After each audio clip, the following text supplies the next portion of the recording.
दोस्तों, वीडियो शुरू करने से पहले आप हमारे चैनल को सब्सक्राइब करें।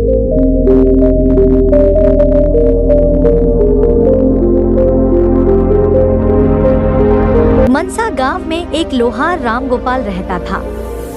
उसका एक भरा पूरा परिवार था, जिसका लालन पालन करने के लिए उसे कई बार दिन रात काम करना पड़ता था। रोज की तरह आज भी काम पर जाने से पहले राम गोपाल ने अपना खाने का डिब्बा बांधने के लिए अपनी पत्नी से कहा। पत्नी जब डिब्बा लेकर आई तो राम गोपाल ने कहा, मुझे आज आने में देर हो जाएगी, शायद मैं रात को ही आऊं। इतना कहकर राम गोपाल अपने काम पर निकल गया। काम पर जाने का रास्ता एक जंगल से होकर गुजरता था। वहां जैसे ही राम गोपाल पहुंचा उसे कुछ आवाज सुनाई दी। जैसे ही राम गोपाल कुछ पास गया तो उसने देखा कि एक साधु भगवान का मंत्र जपने के साथ ही हंस रहा है। हैरान होकर राम गोपाल ने पूछा, आप ठीक हैं?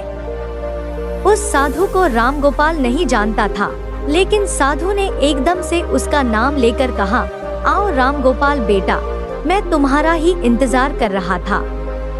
मैं भूखा हूँ, मुझे अपने खाने के डिब्बे से कुछ खिला दो।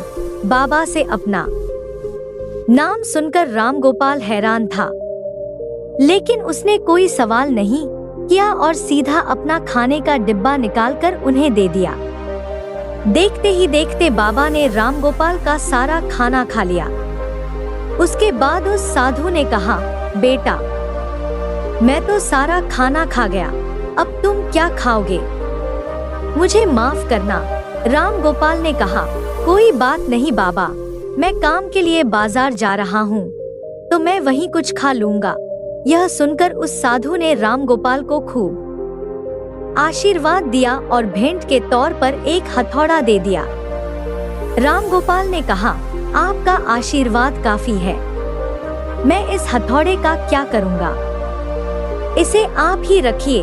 साधु ने जवाब देते हुए कहा, बेटा, यह मामूली हथौड़ा नहीं है, यह जादुई हथौड़ा है जो मेरे गुरु ने मुझे दिया था और अब मैं तुझे दे रहा हूँ, क्योंकि तुम्हारा दिल साफ है। इसका इस्तेमाल अच्छे कामों के लिए ही करना और किसी दूसरे के हाथ में इसे कभी मत देना।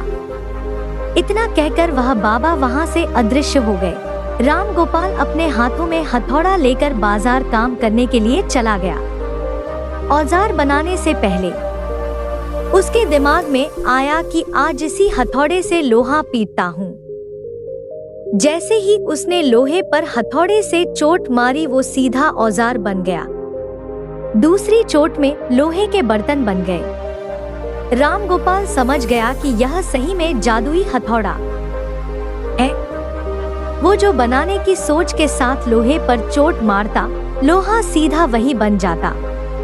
जादुई हथौड़े की वजह से राम गोपाल का काम जल्दी खत्म हो गया और वो अपने साथ ही उस जादुई हथौड़े को घर ले गया। इसी तरह रोज राम गोपाल उस हथौड़े से जल्दी काम खत्म कर लेता और कई बार ज्यादा बर्तन बनाकर उन्हें गांव के लोगों को भी बेच देता था। धीरे धीरे उसके घर के हालात पहले से कुछ ठीक होने लगे।